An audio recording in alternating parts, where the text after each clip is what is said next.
Ladies and gentlemen, I will inform you about the situation in A10 terrorist operation site and also the reaction of international community to what's happening on the 19th of July in Shakhtarskaya region where Boeing 77 MH17 plane crashed. There was a search rescue work, and at 7 o'clock on the 20th we found bodies of 196 victims. The leadership of rescue team, they outlined the square, the site, which is now 34 square kilometers. It includes such villages like Masovsky, Resipne, Hrabova, Stryukova, and also water, a lake.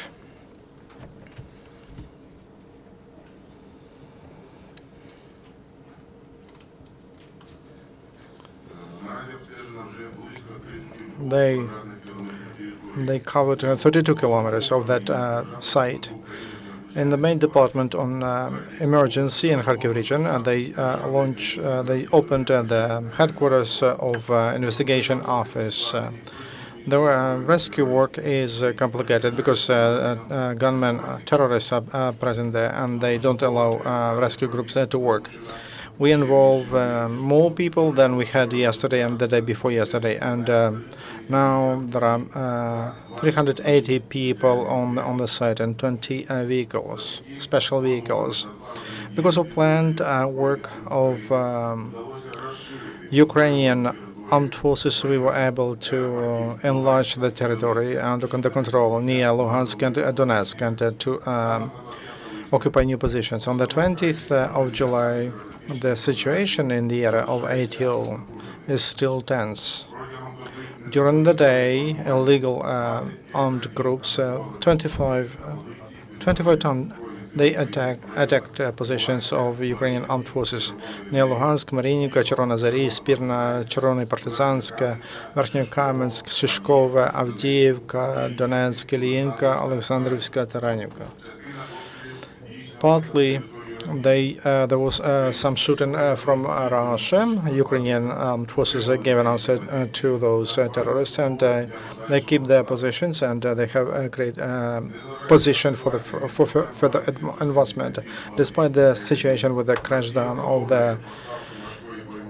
the plane, Russia continues to supply heavy equipment and other types of weapons to the territory of Ukraine. During the last day, from Russian Federation through Belenka and Krasnodon region, district to Luhansk region, they moved 4 tanks, 3 armed vehicles for infantry, 3 Grad, 4 BTRs, and some trucks with weapons and ammunition.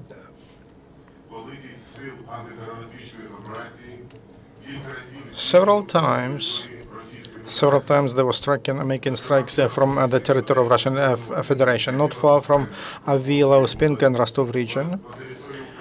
At the territory of Ukraine, to Ukrainian village Manich, which is in Donetsk region, they shot 8 times from artillery, and that's where we have our units. Then from Leninsky in the Rostov region to the territory of Ukraine, to village Kamishevach in the Donetsk region, they shoot from Hrad system against the ATO forces. And at 4 o'clock, not far from Novaya Nadezhda in Rostov region, Russian Federation, they were fighting, they were striking again, making strikes against ATO units on Ukrainian territory. 8 Ukrainian soldiers died, 50 got wounded. All wounded were delivered to hospitals, and necessary medical aid is provided to them. The president of Ukraine, Poroshenko, ordered with the name Hero of Ukraine and with a Golden Star, the commander of the unit, Lieutenant Zavarov, and by death.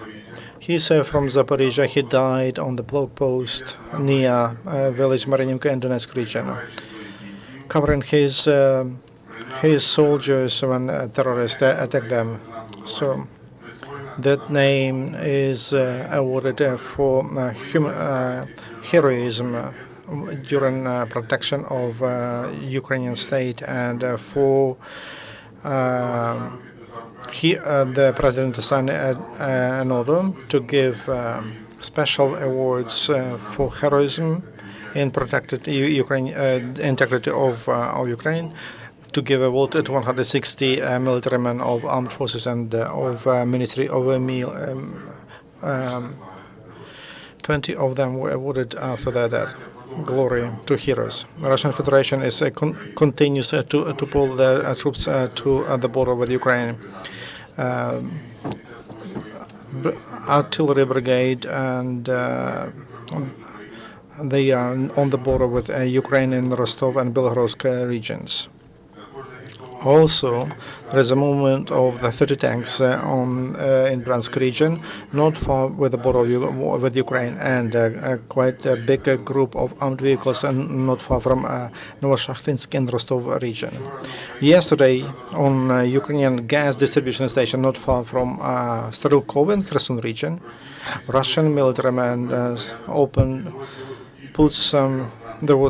they placed there 4 tanks, 3 armed vehicles, about 100 soldiers. And on the territory of Crimea, there was 2 artillery platoons moved from Simferopol and then to Perikop.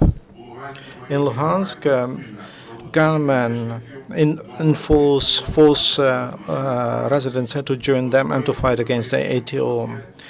5-7, in groups of 5 and 7, and they use list of residents of the region for a referendum. They used, and they break into the apartments and they force people to join their gangs.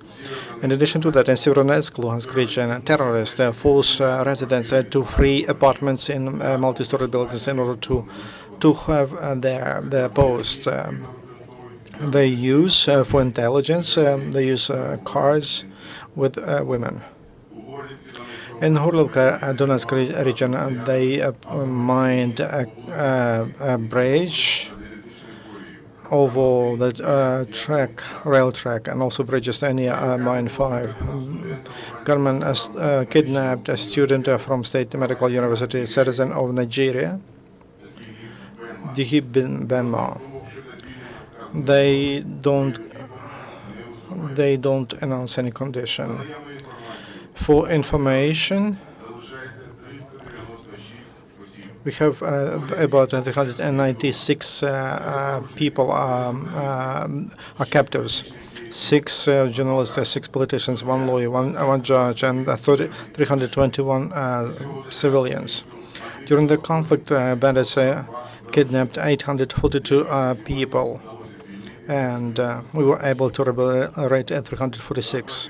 According to the information in Donetsk region, in Donetsk and Lugansk, there is already a resistance of local people against terrorists, and men are sick of watching how bandits rob, loot, and torture local people.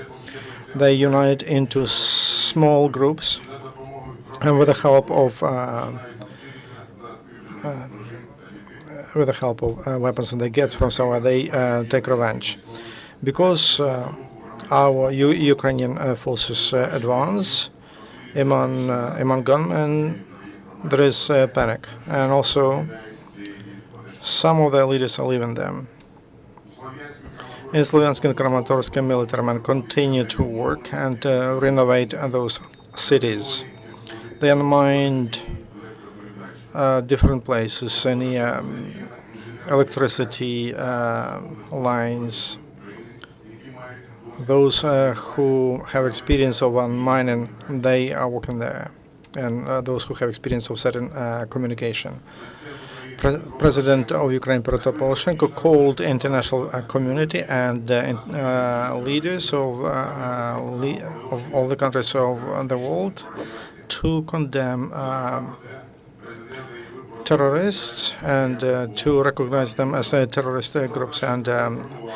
And the President Poroshenko informed the General Secretary of the UN that terrorists continue shooting, and they continue attacking Ukrainian units, and they don't allow experts to come closer to this crash site of the plane. The President of Ukraine has a full right to defend citizens and the territory of Ukraine, as the General Secretary of the UN told. President Poroshenko spoke to President Hollande of France, and he said weapons, including that one which was used to shoot down the plane, around that there will be special meeting of the European Council, and President of Ukraine told they don't allow experts to talk there, and also they took away black boxes, but that will not save them, because we have pictures from satellite from where the missile was launched, and we have a photo and video of that system and phone conversations of terrorists and many other evidence. President of Ukraine invited French experts to participate in the investigation with the tragedy, and Prime Minister of Turkey told that MH17 was shot down by Russia. That's information I had for you.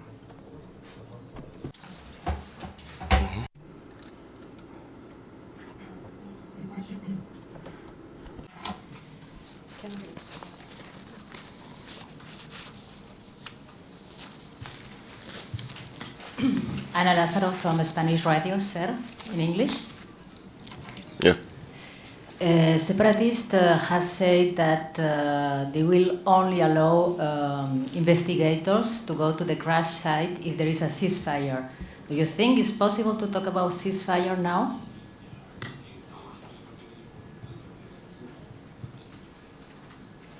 Thank you.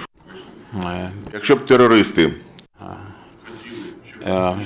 had terrorists wanted to get experts into the area for special investigations, they would have done this immediately after the arrival of such experts. But the experts arrived, but there was no ceasefire on the part of terrorists. They didn't cease their fire.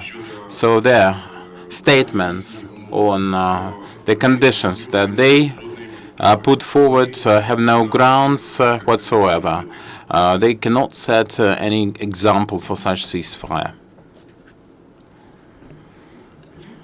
Please, Michael Berman from the Washington Post. Could you comment, please, on these reports that all of the bodies that have been discovered in the fields of victims have been cleared away? Could you tell us the current status of the bodies and the Ukrainian government's understanding of what has been done with them? Thank you.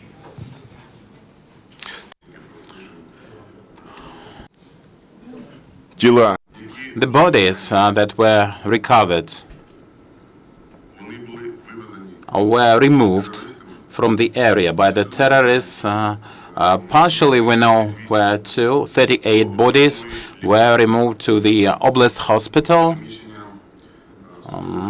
for the forensic examination. There's a forensic examination department. For the rest of the bodies, we do not know what the destination was. Look, Union, can you explain the red arrows on the map? What does it mean? Does it mean that Lysychansk will be taken soon, liberated? And another question about terrorists removing bodies of the victims, and they destroy the material evidence, the shells of the missile that downed the aircraft. Are there any indications that all the material evidence will be destroyed by terrorists and the Russian authorities? The arrows are pointing to the fact that during this day that we had very active operations against the terrorists. Our Ukrainian military personnel managed to move in this direction to arrange checkpoints and interrupt flows of arms and weapons to the terrorists. And those directions are closed. And about Lysychansk, liberation of Lysychansk, I can assure you this is not just about Lysychansk. All this territory will be soon liberated. It's positive. We have enough capabilities for that. Now, about the bodies that were removed. Yes, and destruction of the evidence. Yes, had terrorists really wanted to provide objective information to the international group of investigation that arrived and to draw some conclusions on the causes of that downing, they would have provided the opportunity for the investigators. Instead, terrorists do everything to hide all the possible evidence of involvement of the Russian missile in downing of the aircraft. So otherwise, they would have admitted investigators to all the area where we have search and rescue works currently. And they wouldn't prevent search and rescue operations, and our people are working there under threat of fire. And they cannot remove anything from the area. Everything should be handed over to the terrorists, and they take care of everything that is found by the search and rescue team. Could you just explain to us in as much detail as possible what's happening at the crash site? You described 380 people who are working. Who are they? What agencies are they from? You said that 196 bodies had been recovered. Who's supplying you with that information? As much detail as possible on who's actually working on that site and at what point the separatists are interfering. Thank you for questions. The main team involved in search and rescue operations is State Service of Ukraine on extraordinary situations. There's other people who are always in charge in search and rescue operations. They're experienced, they're equipped for that purpose. And in addition to that, we also have involvement of experts from the Ministry of Interior, but the latter all of them actually are working under the surveillance of terrorists. And we have also about 20 divers who are now searching the lake in the area of this catastrophe. The bottom of the lake is being examined. You should understand that it's summertime, it's hot, and all the bodies that are recovered in this heat start to decompose. And it is necessary to do everything, and very soon, to remove the bodies and to place them in an appropriate facility, because this is the threat for sanitary epidemiological situation in the area. However, terrorists do not tell anybody where the remnants are taken to. They are still supervising, so to speak, such work. The 196 bodies were 196 bodies, to be clear, were counted by MCHS and then removed by the separatists to an undisclosed location. That's right. We've also seen some pictures of what appear to be refrigerated train cars. Has the Ukrainian government sent those cars to recover bodies? Do you know anything about this, where there appear to be some military units guarding refrigerated train cars that may contain some of the bodies? Thank you for your question. Thank you very much. Terrorists use the opportunity. There are big trucks, refrigerators for removal of the bodies and for the remnants of the debris of the aircraft.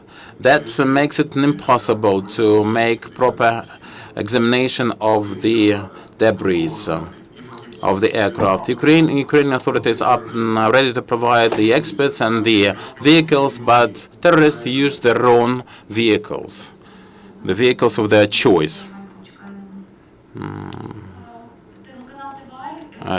TVI, I would like to clarify this Oblast hospital in Donetsk. It is under control of the separatists, I understand. And in 196 bodies, they are all removed from the site. That's right. And on the 24th Brigade, people at Zelenopilya, they called us, the personnel. They have no arms, they have no support. Why are they abandoned there? I understood that for the first part you have your answer, right?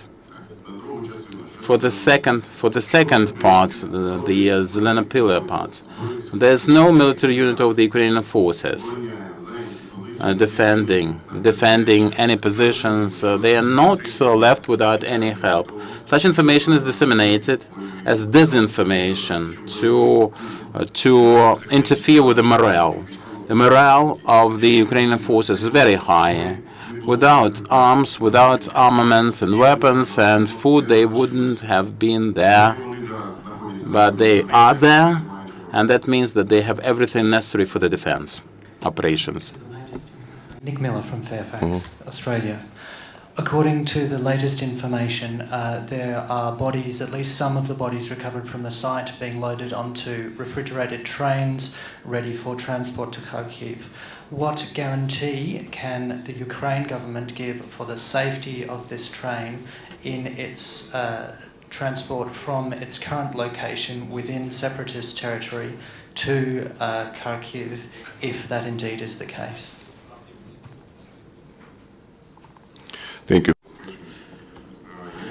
Well, had they wanted indeed to dispatch the debris and the bodies by the train, we would have known about that. And we would have arranged a special train with the refrigerators, with the facilities, with the specialists, the forensic experts to arrange and expedite this dispatchment. And we have everything in Kharkiv, experts from international organizations and from Ukraine. They have all the facilities ready for all the forensic investigation and examination. There's no information confirmed on such a train. If the train is dispatched and arrives, we are prepared to receive it. Roman Choncharenko, Deutsche Welle. Do they have book launches at this point, the separatists? The separatists required some Russian expertise. Are the Ukrainian party ready to require the same? We have no clear information as to what the separatists have at this point. We know that over last day and the previous day, what was sent from Russia and crossed the border and reached the destination. That's it. And the second question, I really missed it. Whether you are going to invite Russian experts for this endeavor. For investigation of the tragedy, we invited experts from the countries that had their nationals on the flight, on the downed flight, and also experts from ICARE and experts from the Ukrainian authorities. If it is necessary to invite some Russian experts, we will make a special announcement dedicated to that last question, please. I have a question concerning the international experts. There arrived people from Germany, I understand, yesterday, from Malaysia also.